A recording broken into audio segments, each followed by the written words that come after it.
Olá, muito boa noite. Está no ar o Show Business, o mais tradicional talk show de negócios da TV brasileira. E no programa de hoje vamos receber o francês Benoît Bazin, CEO global da Saint-Gobain, a gigante francesa líder no mundo em construção leve e sustentável, onde projeta, fabrica e distribui materiais e serviços para os mercados de construção, indústria e mobilidade. O grupo emprega mais de 175 mil profissionais em 76 países. Em passagem pelo Brasil, Benoît Bazin fala com exclusividade sobre os planos no Brasil e como a Saint-Gobain pode impulsionar a construção sustentável no país. Eu sou o Bruno Meyer e seja muito bem-vindo ao Show Business de hoje.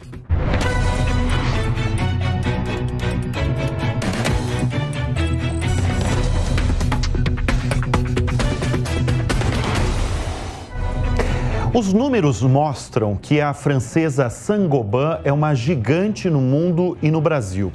Por aqui, a Saint-Gobain é dona da varejista Telha Norte, das marcas Tecbond, Brasilite, Quartzolite, entre outras.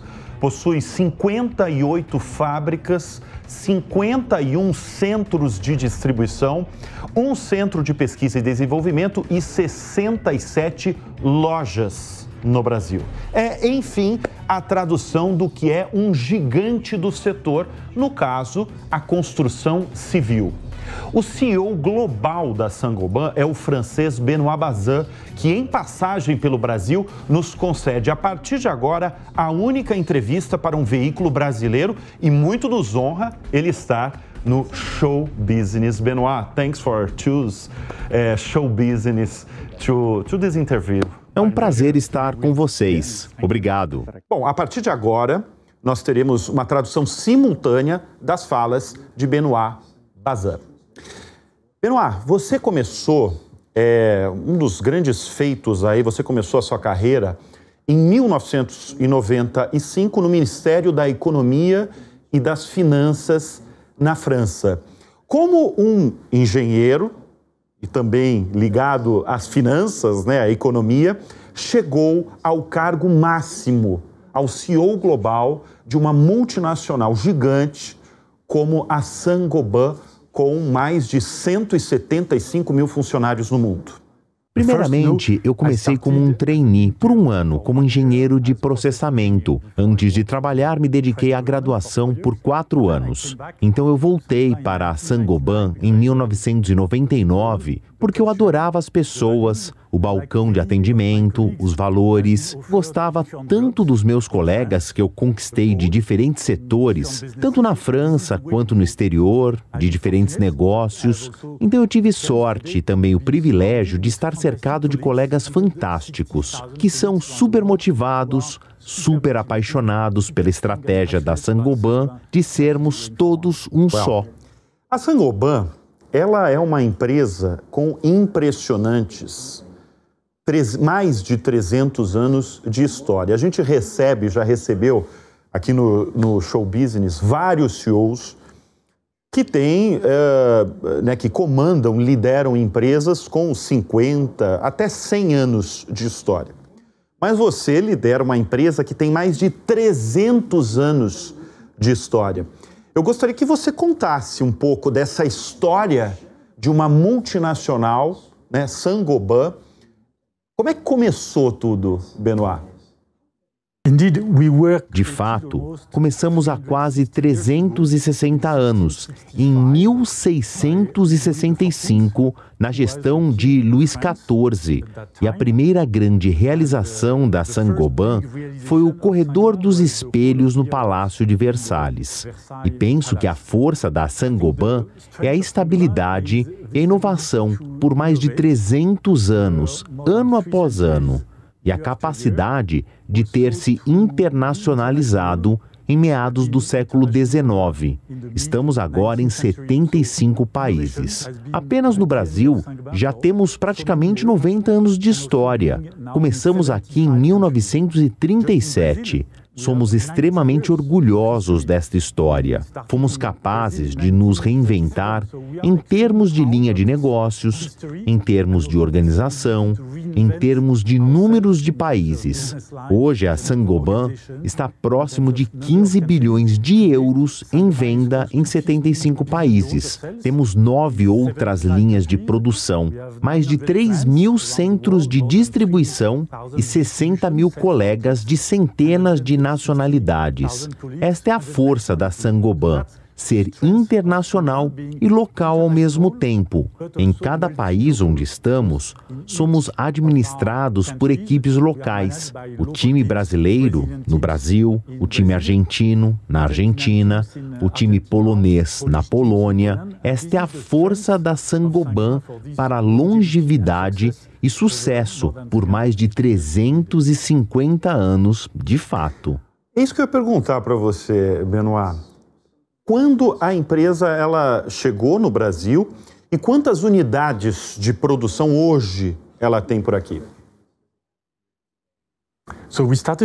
Começamos basicamente quase 90 anos atrás no Brasil, como eu disse. E hoje temos no Brasil toda uma linha de negócios da manufatura de materiais da Saint-Gobain. A estratégia da Saint-Gobain é ser líder mundial de materiais leves e sustentáveis de construção. E, claro, ser líder no Brasil. Tudo está relacionado com construção. A cobertura, o acabamento, a fachada, o piso, as divisórias. Este envelopamento é a estratégia da Saint-Gobain. Assim, nós entregamos materiais sustentáveis para a construção, assim como para o setor industrial do Brasil. Temos 58 plantas, mais de 60 pontos de distribuição, além dos centros de logística. Temos ainda um centro de pesquisa e desenvolvimento no Brasil. Temos 6 ao redor do mundo. 3 deles em mercados importantes, como Alemanha, França e Inglaterra. E também estamos presentes em mercados como o Brasil e a China. O Brasil, para nós, é uma fonte fantástica de gerenciamento. Até o ponto que nós exportamos gerentes brasileiros, porque são fortes. Nós podemos trazer essa força para outros países. O Brasil é um hub, a partir do qual administramos toda a América Latina. No Brasil, temos por volta de 12 bilhões de reais em investimentos, mais de 11 mil funcionários, o que mostra a nossa força, a força da Saint-Gobain. Acho que na introdução você comentou que somos bem famosos por conta de algumas marcas. Temos um poder forte entre as marcas brasileiras e somos reconhecidos pelos consumidores brasileiros. E tudo isso gerenciado por equipes brasileiras. Este é o comprometimento que temos no Brasil e, enfim, em todos os outros países. Olha, é muito bom ver um francês europeu falando tudo que você falou agora sobre o potencial do Brasil. Agora, no início do programa, eu falei sobre algumas das marcas já muito consolidadas, famosas dos brasileiros, mas eu queria que você falasse para a nossa audiência quais são as atividades e também as marcas mais relevantes no nosso país de vocês. Bom, se eu voltar à proposta da Saint-Gobain, nossa missão é fazer do mundo um lugar melhor. Nossa estratégia e visão é sermos líderes globais na construção leve e sustentável. Também nos preocupamos com o bem-estar das pessoas, onde moramos, onde trabalhamos, onde estudamos. E isto ainda mantendo todo o respeito com o meio ambiente, em termos de emissão de CO2, em preservação dos recursos naturais e valorizando a circulação da economia. Esta é a proposta. E esta também é a estratégia para o mundo e para o Brasil. A marca mais famosa para nós é a Quartzolite. Quartzolite é muito importante para a gama de produtos de rejunte de azulejos. Ainda temos produtos de vidraçaria, produtos para o setor automotivo e os produtos dedicados às edificações, para diferentes tipos de edificações, para cobertura, tetos, produtos para drywalls, que é uma opção que está crescendo bastante, produtos para partições de ambientes e isolamentos. São muitas marcas locais. Como você mencionou, a Norton é importante no mercado de lixas. É uma marca muito forte. As oficinas do Brasil utilizam as nossas lixas. Então, muitos dos materiais nossos são utilizados no cotidiano brasileiro. São quantos funcionários aqui no Brasil? Um pouco mais de 11 mil. Muito bem, muito bem. Uau, nós estamos no show business, portanto, eu gostaria de falar de resultado de vocês, né? E falar do resultado global. Vocês estão em mais de 70 países. Eu não vou falar só do Brasil, porque você é o CEO global da multinacional, né? Inclusive, nós estamos na plateia aqui assistindo a gravação, o Javier Gimeno, que é o CEO da América Latina da Saint-Gobain, e que também muito nos honra de estar presente aqui no estúdio. Mas eu queria que você comentasse os resultados da Saint-Gobain no mundo em 2023. Nós tivemos um conjunto de resultados muito fortes, quase 48 bilhões de euros, uma margem operacional de 11%. É um recorde para a Saint-Gobain, o que é muito importante porque isto impulsiona o nosso crescimento. Quando nós analisamos o cenário dos últimos 4 anos da Saint-Gobain, nós dobramos os nossos ganhos por ação e triplicamos o nosso fluxo de caixa. É muito interessante em termos de trajetória. Este é o lado financeiro. Eu queria também destacar que temos um desempenho financeiro muito bom, inclusive pela diminuição da emissão de CO2. O propósito de tornar o mundo um lugar melhor é sermos exemplo com a nossa trajetória de sustentabilidade. Até 2050, nós queremos alcançar a meta de descarbonização total. E o que fizemos foi diminuir a intensidade do uso do carbono na manufatura da Saint-Gobain em 44%. Temos 44% a menos de emissão de CO2 agora, que é uma grande conquista. Também temos vidro de baixo carbono, drywall de baixo carbono. Portanto, o resultado é excelente no desempenho financeiro e vários marcos na questão da sustentabilidade. Para 2024, a nossa expectativa é de sucesso para a Saint-Gobain, contrastando com o desafio de crescer na Europa. Temos esta resiliência por meio da inovação, atividade para a construção. Além disso, temos economias crescendo na América do Norte, na América Latina, na Ásia, nos mercados emergentes. Embora haja contrastes, estamos confiantes que em 2024 construiremos um ano muito bom para a Saint-Gobain, que deve ser o 4º ano consecutivo para dobrar o dígito na margem da Saint-Gobain, o que mostra a resiliência da Saint-Gobain em um mundo na qual a geopolítica não está fácil e com a macroeconomia na corda bamba, porque temos inflação subindo, as altas taxas de juros, mas a Saint-Gobain entrega um conjunto forte de soluções sustentáveis. Nós estamos falando do resultado, né, do excelente resultado de 2023, do ano passado. Mas a Saint-Gobain, eu acompanho muitos resultados, né, de diversas empresas, pela minha profissão, eu acompanho os resultados da Saint-Gobain no Brasil, que são resultados crescentes. Se você pegar os últimos 4 anos, sobretudo ali a pandemia, a empresa cresceu muito no Brasil. Novamente, pergunto para você como CEO global, né, vendo todos esses mais de 70 países, quais são as razões desses resultados fortes da Saint-Gobain?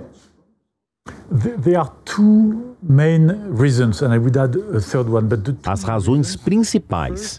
Existem outras razões, mas as 2 principais. A primeira, nos últimos 5 anos, fizemos escolhas estratégicas muito profundas e importantes em 2 áreas.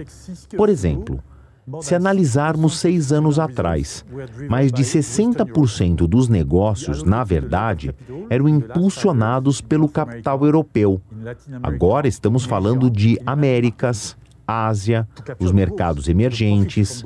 Então, os lucros dos últimos 5 anos, 2/3, passaram a vir de mercados fora da Europa. Estou falando de América, Ásia e outros mercados. Esta é parte da estratégia.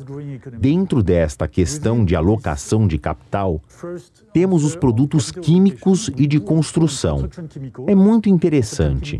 Quando a gente fala de descarbonização do cimento e do concreto, dentre as escolhas estratégicas que fizemos, nos tornamos grandes na Austrália e aumentamos nosso tamanho no Canadá, entre outros países. O segundo motivo do sucesso é promover a força da nossa organização. Nós somos organizados por países, como CEOs, e num escopo total de cada país, tendo proximidade com os clientes. Acontece, seja na cidade que for do Brasil, existe uma proximidade com os clientes, agilidade nas decisões e um empoderamento por região. A nossa força, então, é que nós somos regionais. Então, o Brasil é o Brasil, a França é a França, o Vietnã, o pessoal do Vietnã. Ou seja, cada equipe tem uma responsabilidade muito grande com o sucesso. Aquisições, por exemplo. No Brasil, temos feito excelentes aquisições. A exemplo da Brasprefer. Todas essas aquisições foram muito interessantes para a Saint-Gobain. E agora, voltando para a sustentabilidade, tem funcionado muito bem para nós. Primeiro, tem a questão do gás, do baixo carbono. Nós pedimos isso para os nossos clientes e isso nos permite agir dessa maneira, porque eu realmente acho que a Saint-Gobain vai ter uma performance cada vez melhor devido a essa abordagem país a país. Com essa oferta de sustentabilidade para os nossos clientes, porque eles querem fazer a descarbonização, querem ter uma reforma com o melhor tipo de eficiência energética, assim como na França. Sim. Então, isso também faz parte da nossa agenda e parte do sucesso por trás da nossa empresa.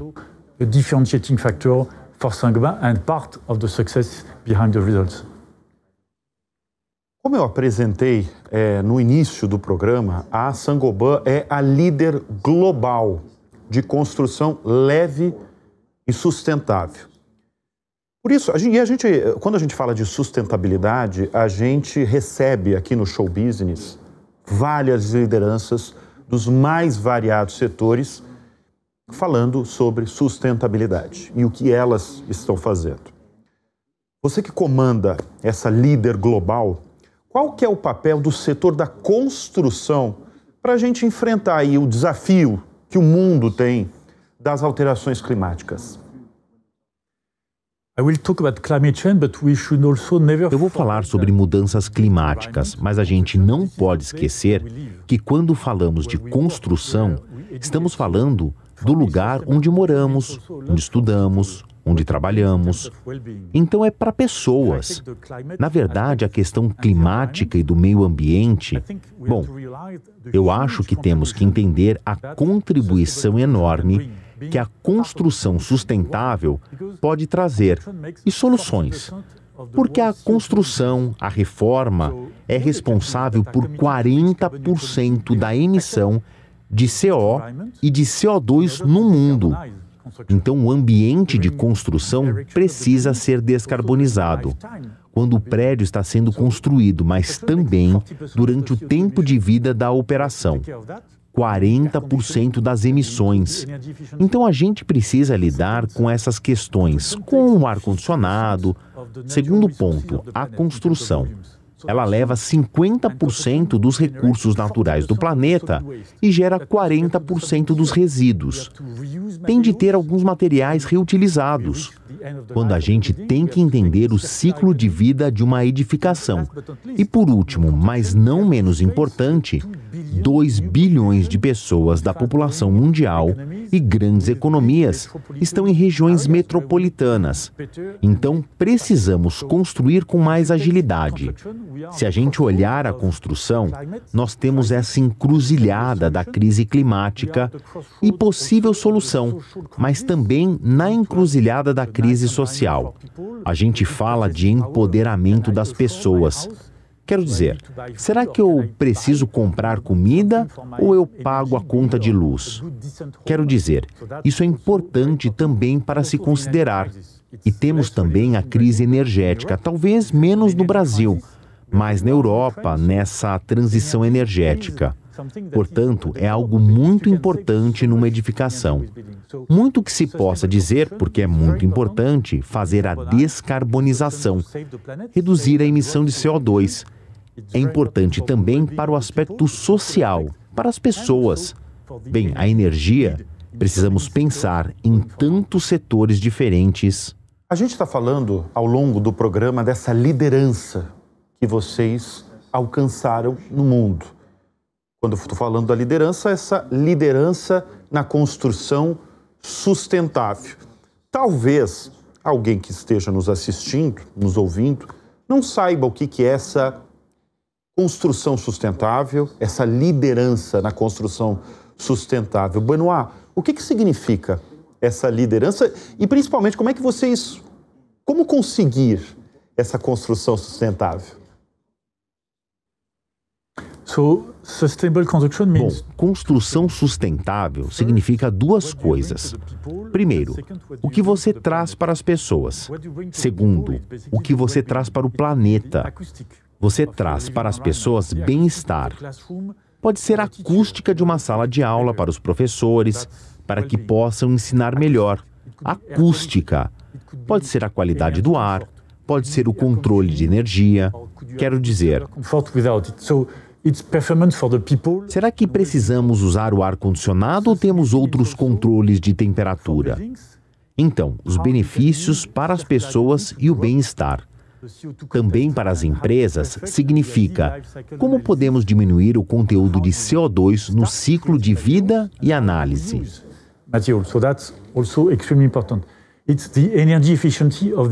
Como é que você pode começar a fazer os tratamentos, os materiais, a matéria-prima? Então, isso é a parte da eficiência energética que envolve tudo. Então, no conjunto correto, você consegue economizar 5 ou 6 vezes o gasto de energia. Estamos falando de 45% de energia que são gastos na França. Com o conjunto correto de fatores, você consegue diminuir 5 ou 6 vezes a quantidade de energia consumida. Portanto, para o planeta, você tem a questão da renovação. Digo, no caso de reformas. Mas no caso de novos edifícios, também tem a questão da luz natural. Então nós temos estruturas com blocos de concreto, 2 colunas. As colunas de concreto, estruturas de aço, enfim, seguram o peso do prédio. E aí, além disso, você também tem materiais leves, como fibra de vidro, madeira e outros materiais. Então a gente consegue diminuir em 50% a 60% o peso dos materiais com uma construção mais leve. Resumindo, é o bem-estar das pessoas e também para os prédios é mais fácil fazer uma reforma. E também a questão de materiais leves nos edifícios. Nós temos a solução. Sabemos como fazer e também como descarbonizar os nossos próprios produtos, como o gás, o vidro de baixo carbono, isolamento de baixo carbono. E como nós estamos em mais de 70 países, a gente tem essa opção de escalar e trazer essa solução. Benoit, desse mundo que você comanda aí, desse exército de mais de 175 mil profissionais, e alguns milhares desses no Brasil. A gente selecionou 2, 3 funcionários que têm uma pergunta para você e a gente vai com a primeira pergunta que ela vai fazer diretamente para o CEO global da Saint-Gobain. Vamos lá. Olá, pessoal. fazer lições DEF no gerente de marketing aqui na divisão Abrasivos. Eu gostaria de saber como que a Saint-Gobain vai impulsionar a construção sustentável, levando em consideração tanto a parte ambiental, mas também considerando que o Brasil é um país menos desenvolvido quando comparado com a Europa e os Estados Unidos. Ótima pergunta, hein? Ótima pergunta. It's a great question from Stephanie, so thank you very much for asking. Foi uma pergunta ótima, Stephanie. Obrigado por perguntar. O fato de sermos organizados por países faz com que não tenhamos a mesma solução no Brasil, em comparação ao Canadá, à África do Sul. Importante. E mesmo o próprio norte e sul do país. Nós temos que adaptar a condição local, de acordo com as necessidades. Agora, com relação ao Brasil, onde nós temos uma organização forte nos últimos anos, acho que 80% da população mora em grandes cidades. Então, há muitas reformas. E quando a gente fala em termos de acústica correta, o isolamento correto, eu vou dar um exemplo. Por exemplo, drywall ou placas de gesso. Utilizamos 40% menos no Brasil do que na China. E mais de 10 vezes menos que nos Estados Unidos. Investimos muito em drywall ou gesso. E investimos bastante no Brasil ano passado. E temos investido bastante no Brasil. Mais de 100 milhões de euros por ano. Mas esta solução do drywall ou blocos de gesso é uma solução leve e com eficiência. É bem local.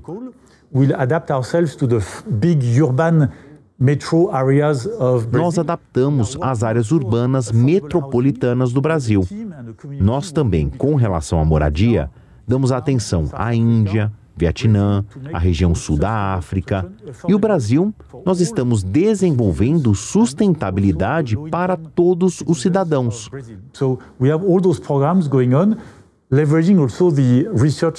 Assim como para todos os cidadãos do Brasil, alavancando também junto com o nosso Centro de Desenvolvimento e Pesquisa, para que nós possamos ter soluções para o Brasil. São muitas. E eu sou muito apaixonado por isso. Com mais de 11 mil funcionários no Brasil, estou bem confiante de que no Brasil teremos esta sustentabilidade. Nós temos a Conferência do Clima no ano que vem, em 2025. E este será um grande evento. E a Saint-Gobain terá uma presença forte. Teremos a COP em Belém. Tivemos, ano passado, a COP de Dubai. Eu sei que todo o time brasileiro vai participar para mostrar que o Brasil pode fazer a COP de 2025. E eu acho que o Brasil vai se orgulhar muito. É uma conquista importante.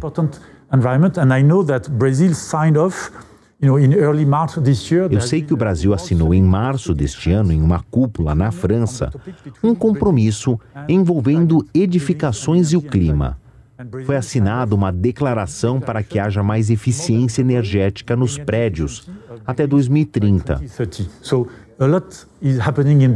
Muita coisa acontecendo no Brasil. E temos a cartilha para que até a COP a gente possa ter todos estes benefícios no Brasil. Você citar, já sem eu falar nada, você citar a importância da COP30 no ano que vem, em Belém do Pará, que a gente vai receber e sediar. Isso mostra aí a importância do Brasil para essa transformação.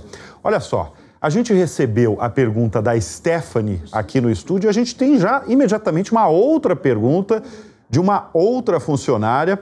E foi interessante mapear porque a Saint-Gobain no Brasil está em vários estados. Está no Sul, está no Nordeste, está no Sudeste. Vamos ver a próxima pergunta, se não me engano, que é da Cristina. Olá, eu sou a Cristina, da área de TI da Saint-Gobain. Gostaria de saber como as soluções da Saint-Gobain ajudam a responder aos desafios de urbanização e déficit habitacional que hoje vemos no mundo. Boa pergunta também, sobre soluções de déficit habitacional. It's great that she used the word Muito legal que ela usou a palavra solução, porque nós somos organizados por países. Temos a habilidade não só de vender um pedaço de vidro ou de gesso, mas a habilidade de criar soluções. Esse é o negócio que a Saint-Gobain faz. É por isso que a nossa performance é tão boa. Porque se você conversar com um arquiteto, eles podem ter soluções da Saint-Gobain. Sistemas de diferentes produtos juntos para endereçar as questões da edificação sobre acústica, energia e outros. Mas também a positividade na economia, também para os empreiteiros no local da obra. No Brasil, isso é uma solução. Então, nós estamos empurrando essa ideia de que vendemos soluções para os empreiteiros, as empresas conversando com o arquiteto, temos arquitetos da Saint-Gobain e outros profissionais. Na verdade, somos o criador da sustentabilidade global para os arquitetos no mundo. Então, sustentabilidade também na mente dos arquitetos. Muitos segmentos de fato, alavancando. O que ela comentou é que há grandes investimentos. Na verdade, 2 trilhões de reais em investimentos nos próximos 10 anos para moradia no Brasil. Nós temos 75 milhões de moradias no Brasil. E muitas, mais de 50 milhões destes 75 milhões serão construídas com acústica correta, iluminação, energia, luz, os materiais corretos e recursos. E também treinamento. Muito importante treinar os empreiteiros profissionais. Talvez, para encerrar nesse ponto, no passado, nós lançamos um observatório sustentável. Entrevistamos muitos especialistas, arquitetos, artistas, empreiteiros. O que significa para vocês? Vocês é que compram os nossos produtos, certo? Então, conversamos com muitos players no Brasil. Um dos requerimentos foi: eu preciso de treinamento. Por exemplo, a Quartzolite no Brasil. O treinamento com os profissionais acontece todo ano. Temos centros de treinamento, porque a gente precisa que as novas gerações possam trabalhar com construção sustentável, especialmente no Brasil. Isso que acontece, então. Treinamento para toda a força de trabalho, toda a cadeia de valor, incluindo todos e em todos os setores, para fazer parte dessa cadeia. Benoit, vamos sair um pouquinho agora da construção sustentável e leve. Quero trazer uma curiosidade, inclusive, ao nosso espectador e ouvinte. A Saint-Gobain é patrocinadora dos Jogos Olímpicos de Paris. Nós estamos com um francês aqui no nosso estúdio. Eu queria entender que você falasse aí como é que estão os preparativos para a nossa audiência brasileira. Como é que estão os preparativos dos Jogos na França?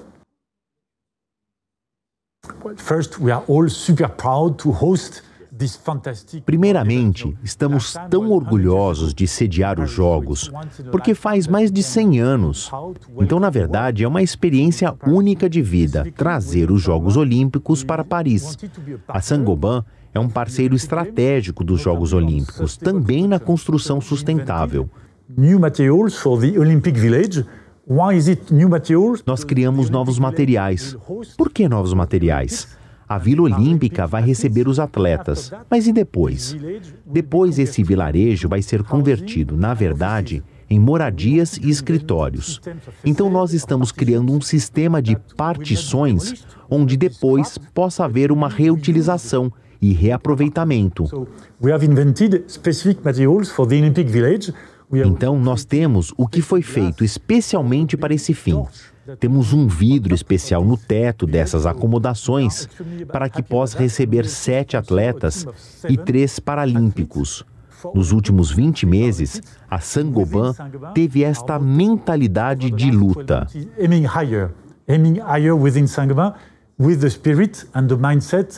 Também com construções, com inovações fortes, muitos aspectos.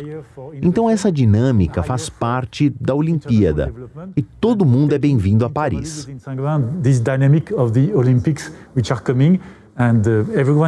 Nós receberemos clientes. Também teremos 5 colegas da Saint-Gobain com a tocha dos Jogos Olímpicos. Eu estou muito orgulhoso pelo comprometimento, dedicação das equipes da Saint-Gobain com relação aos Jogos Olímpicos.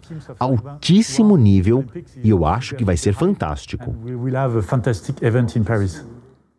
Fantástico. Final de julho, né? Final de julho começam aí os Jogos Olímpicos de Paris. Benoit, a gente falou ao longo do programa, eu principalmente falei várias vezes sobre o tamanho da Saint-Gobain no mundo. Dá para traduzir de várias formas e ao longo do programa a gente mostrou, mas eu gosto sempre de falar de pessoas que trabalham, funcionários. E volto a repetir, mais de 175 mil funcionários. Benoit, como é que é comandar uma empresa em tantos lugares do planeta? Porque a gente não está falando só da Europa ou da América do Sul, a gente está falando de uma empresa que está na China, está no Brasil, está na França, está nos Estados Unidos, em todos os lugares ela é líder. Como é comandar essa gigante? Primeiramente, para mim, eu fico extremamente feliz e orgulhoso. Com toda a paixão, o comprometimento e o talento, as equipes da Saint-Gobain são responsáveis pelo grande sucesso. Eu não poderia sonhar com uma equipe melhor. Uma equipe porque, de fato, é um trabalho em equipe. Nós temos um pilar de princípios e ações que inicia todas as ações dos últimos anos. Ainda temos coisas que estamos tentando implementar na confiança, no empoderamento e na colaboração. Se você é responsável pelo atendimento ao cliente ou manutenção aqui no Brasil, em Mogi, no estado de São Paulo, eu confio em você porque você sabe fazer o seu trabalho. Você sabe o que está fazendo. Então você está empoderado para fazer o que você precisa fazer junto com as suas equipes. Então nós temos esse princípio como uma coluna vertebral com relação às nossas interações. E também o Javier, que é o nosso líder aqui na América Latina. Ele já está na companhia há 30 anos. Eu estou há 25 anos. E isso também mostra como nós investimos em nossas equipes. Por exemplo, todos os anos nós temos a satisfação dos nossos funcionários. E podemos dizer que está próximo de 90% dos nossos funcionários recomendarem a empresa para amigos e familiares quando lhes perguntam. Uma resposta muito importante. Você tem a autonomia que precisa? 90% diz sim. Quando você tem a autonomia correta no seu trabalho, você se sente confiado, empoderado. E aí a gente vê como os talentos individuais contribuem com o todo. Então, claro que o propósito da Saint-Gobain é tornar o mundo um lugar melhor. Isso é muito atrativo, mas também a necessidade de autonomia. Nós, na verdade, colocamos essa atmosfera e tentamos trazer para o Brasil também. Eu tento trazer muitas coisas que possam ser úteis também para casa. Ou seja, eu trago, mas eu também levo criatividade, as habilidades. Então, na verdade, é uma via de mão dupla. É um trabalho, uma equipe com muita confiança, paixão e comprometimento. Benoit, eu vou falar algo que você muito provavelmente deve saber.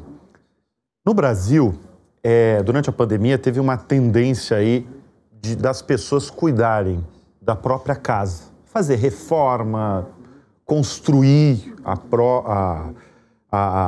uma casa, mas principalmente reforma, cuidar da própria casa.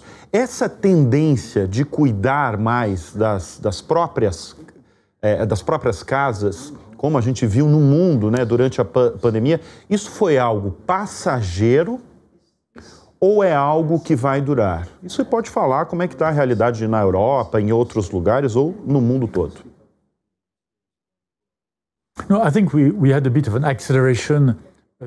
Eu acho que nós tivemos um pouco de aceleração com o Covid.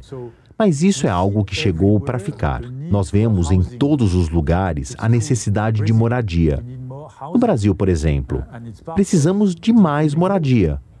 Também isso influencia o crescimento da economia, né? Porque a gente tem moradias corretas, com a alocação correta. Em todo lugar existe uma escassez de moradia. É uma realidade nos Estados Unidos e em outros lugares, inclusive no Brasil. Então é um investimento contínuo. Novas residências e também reformas. Essa é uma perspectiva do Brasil. Eu tenho uma confiança que existe aí um potencial de crescimento muito forte, porque o Brasil é um país grande, mas com muitos recursos naturais. O Brasil também é muito forte na energia verde. Energia de hidrelétrica, energia solar. Isso é bem importante para as indústrias do futuro. Então eu acho que é um ponto positivo para o Brasil, muito importante e particularmente para a construção. Benoit, last but not least, a última. Quem é a sua referência na vida, nos negócios? Você tem uma referência? No, I don't have one. Eu não tenho uma referência, mas eu tento me inspirar em muitas pessoas diferentes. Sejam pessoas de negócios, sejam na política, sejam artistas, sejam esportistas, porque eu gosto muito de esportes. Eu acho que a gente sempre tem que mirar mais alto. Eu tento extrair muito, de vários ângulos diferentes. Eu tento aprender com as pessoas, aqueles que colocam o valor humano no centro das atividades. Because I truly think, my role as a CEO is to define the strategy. When it's right, you keep it for 10 years. No papel, é como você define a sua estratégia para daqui 10 anos. Tomar decisões claramente. Então esse é o meu trabalho, cuidar das equipes, cuidar do aspecto humano, do bem humano. Então eu tento me inspirar em pessoas de vários lugares diferentes.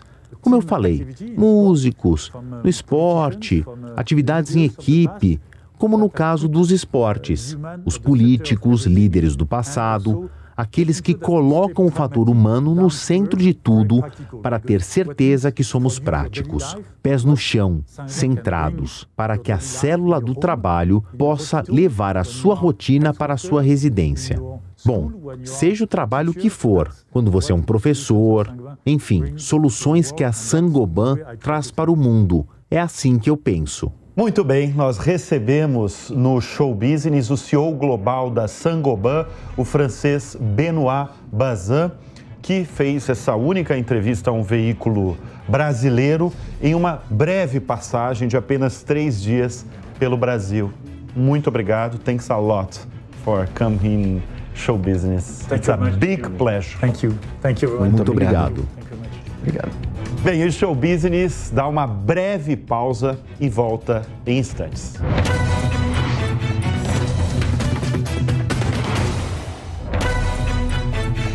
Aos 37 anos, o paulistano Alexandre Zouco, aquele perfil de empreendedor nato, criou 7 empresas até fundar, meio sem querer, em 2018, uma startup chamada CRM Bônus, focada em programas de fidelidade em lojas pelo país.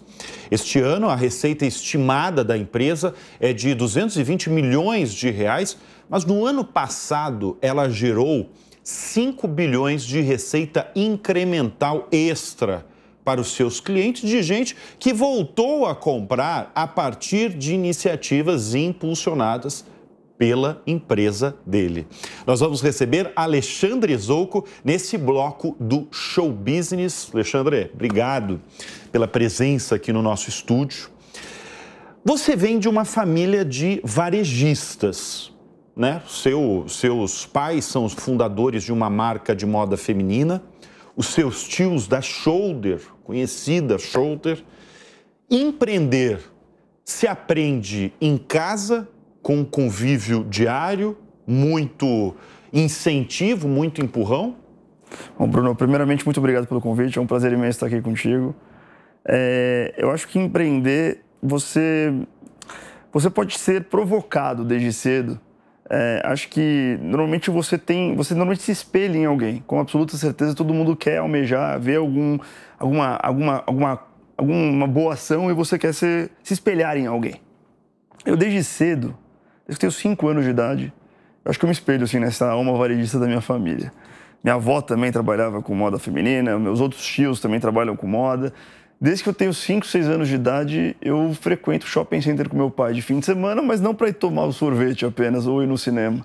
Para trabalhar mesmo. Para ver, exato. Meu pai perguntando se foi bem, se foi mal, se vendeu, se não vendeu. E eu pergunto para ele quanto que vendeu desde que eu tenho 5 anos. Então essa brincadeira de empreender, eu acho que eu fui picada muito cedo por esse bicho que é apaixonante. Eu sou apaixonado por empreender. Desde muito cedo, eu vou para shopping com meu pai. Em casa, meus pais e meus tios sempre tiveram uma relação muito boa, mesmo sendo concorrente durante muitos anos. E eu acho que eu aprendi muito com eles, sim. Como conceber uma empresa. Acho que empreender é um negócio muito chamado com persistência. Acho que esse é o lado mais importante que tem no empreendedor. Então, acho que desde cedo eu tive essa paixão por empreender. A minha história de vida, eu comecei a trabalhar com meus pais logo que eu entrei na faculdade. Eu sou formado em administração de empresas na FAAP. E logo que eu entrei na faculdade, com 17 anos, eu comecei a trabalhar com meu pai, em vez de trabalhar em algum lugar. Meu pai estava com dificuldade nessa época, já era uma empresa, hoje a empresa fez 35 anos, mas já era uma empresa de quase 20 anos, vamos dizer assim, 17 para... Enfim, uma empresa antiga, já consolidada, mas passava dificuldades. Eu entrei para trabalhar lá e eu percebi que a empresa tinha muitas possibilidades. E eu acabei abrindo meu próprio negócio, logo no início da minha carreira. Isso com quando eu tinha 20 para 21 anos. Eu comecei a trabalhar com ele com 17. Meu pai era muito contra franchise, franquia. No negócio dele, que era a TVZ, ele era contra a franquia. E eu sabia, eu via isso, que o Brasil tem muita cidade. São mais de 5.600 municípios no Brasil. Muitos não cabem uma operação própria. A franchise é um baita negócio no Brasil, incentivado por incentivos fiscais também. E eu, com 21 anos, falei, pai, você não quer? Então eu vou abrir o meu negócio de franchise. Com 21 anos, eu abri a My Shoes, de calçados femininos. 24 meses depois, ou menos, 18 meses depois, a My Shoes tinha quase 100 franquias. Virou um negócio maior do que o negócio do meu pai. Muito rápido, em 2 anos. Em 2 anos? Em 2 anos. Foi um negócio que foi um baita sucesso. Tanto que a Arezzo & Co., que acabou comprando a My Shoes, sim, quando ela abriu o capital lá atrás, ela colocou que a My Shoes faturava bem mais do que faturava. A gente realmente fez barulho nisso. Pois é, e nesses 2 anos, 100 franquias de uma marca que você criou, qual foi o segredo? Cara, eu acho que a gente fez um bom marketing. Eu acho que o produto era um produto que tinha um belo de um sex appeal. Na época, tinha muito empreendedor buscando para abrir um negócio. Por isso que a franquia funcionou muito. Foi na época que começou o Super Simples Nacional. Então tinha esse incentivo de tirar o dinheiro do banco e começar a abrir uma franchise. Foi muito rápido, só que eu era muito moleque. E eu tive sucesso absurdo. Com 21, 22, 23 anos. E nesse momento, eu comecei a assim, me sentir como se eu fosse o rei da cocada preta, o Steve Jobs brasileiro. Não era, literalmente não era, mas eu era apaixonado por empreender, não apaixonado por calçado feminino. Eu decidi então abrir outros negócios. Mas você deu uma pirada nessa... Total, tanto que eu abri 7 empresas em 3 anos e meio. Eu abri academia de ginástica, com a Sabrina Sato, inclusive. Foi a Fit You, eu abri aplicativo de presente, eu abri Home to Home, eu abri Story Cloud, eu abri várias startups. E dessas, o que não deu certo? Tudo. Nada deu certo. Não, até a CRM Bônus, nada deu certo. Inclusive a My Shoes, com falta de foco, ela Quando você fala não deu certo, faliu? Não, falir é uma questão de, na minha opinião, você pode fechar uma companhia por opção ou por obrigação. Quando você falha é quando você fecha por obrigação. Quando você fecha por opção, é que você percebe, cara, isso não tem futuro, não deu certo, fechei. Não necessariamente faliu, mas foi uma ideia que fracassou. Por que fracassou? Qual foi o segredo do fracasso? Falta de foco. Ninguém é o Steve Jobs. Nem o Steve Jobs foi CEO da Apple e da Pixar ao mesmo tempo. Você precisa de foco para fazer alguma coisa bem feita. E essa foi uma lição que eu aprendi na minha vida muito cedo. Tenho 37 anos, mas eu já dei muito certo, já quebrei a cara. E hoje eu acho que eu estou preparado para o sucesso que eu venho tendo com a CRM Bônus. Mas a lição foi o seguinte, eu estava com muito sucesso na My Shoes jovem, comecei a abrir outros negócios e colocava alguém para tocar o negócio. Toma aqui, você tem 10%, eu coloco o dinheiro, você toca o negócio, boa sorte. É a fórmula do fracasso. Não tem como. O dono precisa estar ali... Principalmente no começo. O dia todo. Um negócio precisa ser construído para dar lucro e não para ser vendido. Já é uma outra concepção que eu sempre aconselho empreendedores. Não construa um negócio para você vender por 1 bilhão para o Zuckerberg. Isso não existe.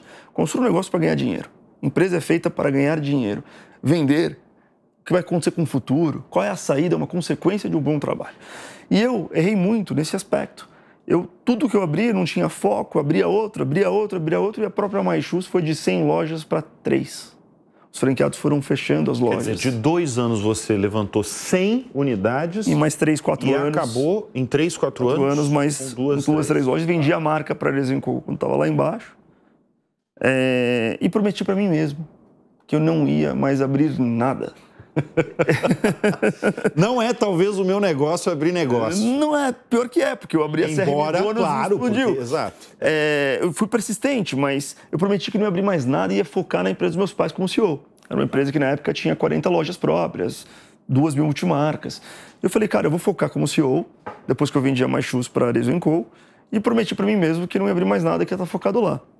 E graças a Deus eu descumpri a minha própria promessa. Eu abri a CRM Bônus, mas a CRM Bônus eu não abri com alguém pedindo dinheiro, colocando, vem aqui, você vai ser a pessoa que vai tocar. Eu abri a CRM Bônus para uma necessidade própria da minha rede de varejo. Eu não abri a CRM Bônus para ser um negócio. Eu abri a CRM Bônus para atender um issue, um problema da minha rede de vestuário. Qual que era o problema? O problema era ter um KPI, uma métrica sobre o varejo físico. O varejo online, ele te dá muitos KPIs com Google Analytics. O varejo físico, nem eu, nem a Disney, nem a Abercrombie, nem nenhum varejista que fazia sucesso na época consegue saber se a caixa da loja avisou o cliente do loyalty, do programa de fidelidade, do programa de cashback, white label ou não, dos pontos da loja. Eu sempre trabalhei na minha loja com o conceito de cashback de regime fechado, que eu denomino gift back, que é a Avenida 1 da CRM Bônus, que eu vou falar já já. Mas o problema é o seguinte, desde 2009, há muito tempo, até o final de 2017, que é quando veio a dor, eu tinha um controle na minha loja que eu dava 15% de volta cashback, mas não é dinheiro, é crédito futuro na própria loja, vencíveis em 30 dias. Então, desde 2009, você compra R$1.000, você recebe 150, válido de D1 a D30, na minha própria loja, na compra mínima de 2 vezes. Organicamente, 20% de quem eu aviso volta e gasta 4,5 vezes o valor do bônus. Organicamente. Você fideliza o cliente... Você faz ele voltar mais rápido. E você faz ele voltar. Você fideliza, você nem mais voltar. Não é mais rápido. Talvez o cara nem ia voltar. Exatamente. Um presente de aniversário da tia Lourdes, você pode dar na Boticário, você pode dar na Floricultura, você pode dar na Copenhague e você pode comprar o seu produto. Sim. Você tem milhares de concorrentes. Então, assim, você traz uma receita incremental onde 20% das pessoas que você avisa voltam e 95% de quem volta são consumidores que consumiram menos do que 3 vezes nos últimos 12 meses. Então, eu sempre soube que isso gerava uma receita incremental importante para a companhia, diluindo custos fixos do custo de operação. Qual era o meu desafio? Por que raios o Morumbi volta 20% desde 2009, 10, 11, até o final de 17 das pessoas, e o Tamboré, ninguém volta. Voltava 20%, agora volta 0,5%, 1%. Pessoal, gerentes, o que acontece? Meu cliente não gosta. Não gosta ou você não avisa? Não, a gente avisa todo mundo. Pode ver aí, tá com CPF no sistema. Existe um gap gigantesco entre você pontuar o cliente por CPF no sistema e você contar para ele, Bruno, você recebeu 123,50 na sua próxima compra. Você não avisa ele? Mesmo que você avise, mesmo que você comunique ele, vai achar que é trote. Então esse era o problema. Falei, como que eu meço, como que eu consigo conceber um Google Analytics para o varejo físico se as pessoas são avisadas ou não são avisadas? Me veio uma luz de um produto ultra simples. Eu tenho esse mindset que a simplicidade é o mais da sofisticação. Uma frase do Da Vinci. Qual que foi a simplicidade que eu resolvi aí? Zuckerberg, quando você baixa um WhatsApp, ele te manda um PIN por SMS para saber se o telefone que você informou ao servidor do Facebook é seu. Falei, por que eu não posso fazer a mesma coisa no bônus? Vamos passar a reconhecer o cliente por telefone e celular. Imagina que a caixa da loja não pede mais o CPF. Dá o telefone, Bruno, que eu vou te dar um bônus, um cashback. Dá o PIN que eu te enviei. Se você mentiu seu telefone, não chega o PIN. Ou tem o seu telefone verdadeiro. Tem opt-in, ao passar o PIN está de acordo. E o principal, no final do dia, tem o Google Analytics do varejo físico. Se a caixa da loja, do Tamboré, que não está avisando ninguém, ontem teve 20 vendas e ela pegou um celular com PIN, eu tenho certeza que a filha da mãe não avisou a 19 pessoas do programa, do gift back, ou do cashback, ou do loyalty, dos raios dos pontos que você trabalha. Surgiu aí um Google Analytics do varejo físico. Eu conseguia conceber e controlar se a pessoa era pontuada ou se a pessoa não era pontuada. Para mim, feliz surpresa ou feliz surpresa, eu achava que eu associava a 90% das pessoas com CPF, que as pessoas eram avisadas. Quando eu migrei para essa tecnologia com telefone e com PIN, sabe quantas pessoas eram avisadas? Quantas? 12%. Aí eu chamei todo mundo numa sala, falei, ô Tamboré, você teve 120 vendas na semana, você informou a 12 pessoas. O restante, 108 pessoas você não informou. Não, avisei todo mundo. Querida, eu não estou te perguntando. Estou te contando, tá aqui o KPI. Ou você avisa na próxima semana 90% das pessoas, porque não precisa baixar o aplicativo. Dá o telefone aí que eu já um bônus, dá o PIN, acabou, é só isso que você tem que fazer. Ou você está na rua. O que aconteceu em 30 dias? 80%, 90% de aviso. Isso foi em janeiro de 2018. E o que aconteceu com a venda? Aquela regrinha. 20% das pessoas que você avisa, então já que eu estou avisando, normalmente volta e gasta 4,5 vezes e 95% são pessoas novas.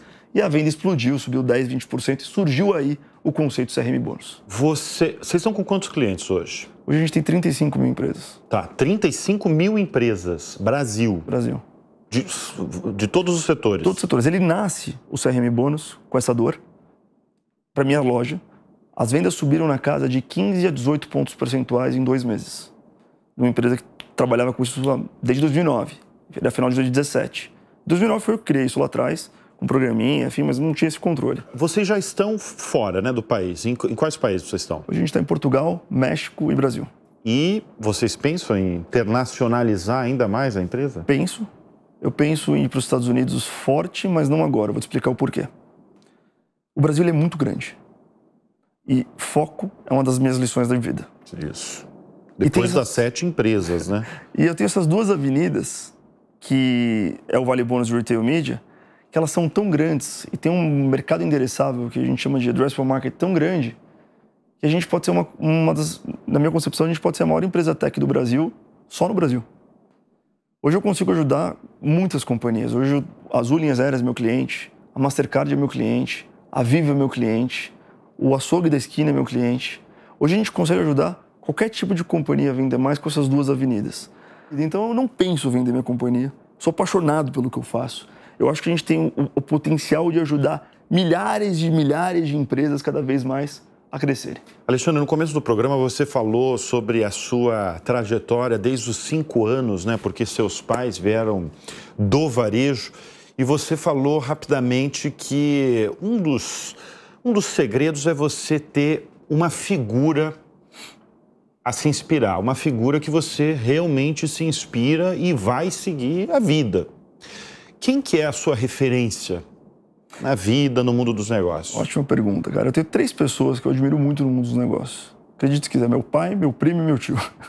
Os caras são bons mesmo. Não, mas você sabe que aqui no Show Business eu faço com regularidade essa pergunta aos entrevistados. E com certa frequência até. Muitas vezes vem Steve Jobs, vem Elon Musk, mas muitas vezes vem familiar mesmo. Cara, eu admiro muito a resiliência. Um tem muita resiliência, eu tenho muita inteligência, eu tenho muita força de vontade. Eu na minha empresa, acho que na minha vida, eu sempre me espelhei muito na minha família mesmo. Acho que eles têm uma garra muito forte de fazer o que acontecer, saíram do zero e conseguiram construir coisas super interessantes. Eu me espelho muito nessas pessoas. Mas hoje eu tive a oportunidade de conhecer muitas pessoas muito gabaritadas. Acho que um dos grandes presentes que a CRM Bônus me deu nos últimos 6 anos, a gente vai fazer 6 anos de vida agora em abril, esse mês, foi eu conhecer pessoas que eu nunca imaginava que eu fosse poder conhecer. Pessoas super legais, querendo ser meus sócios, ou clientes de alto escalão, que junto comigo, poxa, eu tô com um show da Vivo discutindo como que a Vivo vai crescer mais. Eu tô com um show da Mastercard discutindo como a Mastercard vai vender mais. E os caras pedindo o que a gente pode fazer. Eu tô com um show da Azul Linhas Aéreas, que surgiu a Terceira Avenida. John Hodgson, que já esteve aqui no Show Biz por uma O John Hodgson foi responsável num papo, num café, num almoço. Falou, todo mundo fala que você ajuda, me ajuda aí. A Terceira Avenida, que é o Retail Media, que eu mais acredito hoje na CRM Bônus, acho que a CRM Bônus pode ser talvez 50 vezes maior do que ela é hoje, só no Brasil, com essa retail media, surgiu num papo, num café com o John Hodgerson. Ele falou, Zouco, me ajuda aí. Eu falei, fala, John. Que eu sempre olho na cara do senhor e falo, fala aí o seu desafio que eu quero tentar te ajudar. E ele falou, cara, Zouco, ele é meio americano, ele é uma figura, ele fala, pô, hoje eu sou companhia aérea, tradeada como companhia aérea, só que eu sou legal, eu tenho snacks, eu tenho televisão, eu sou a maior companhia aérea do Brasil, eu quero inovar. Eu falei, tá bom, John, mas você não quer ser tradado como companhia aérea, você quer ser tradado com quem? Você quer inovar, tá? Me conta o seu desafio. Eu disse, hoje eu tenho muitos dados, muitos passageiros e eu quero monetizar minha base. Quando ele me falou isso, eu falei, caraca, eu não consigo ajudar ele nem com CRM, nem com gift back e nem com vale bônus, porque o vale bônus é a ideia contrária. E surgiu o Retail Media a partir dessa provocação do John. A partir de um café, né? A partir de um café. Muito bem. Obrigado pela presença, Alexandre Zouco. Prazerzaço mesmo esse papo aqui no Show Business. Obrigado, viu? Imagina, foi um prazer mesmo estar contigo. E olha, o Show Business vai ficando por aqui. Muito obrigado pela sua audiência, pela sua confiança. A gente volta na semana que vem. Até lá. Tchau, tchau.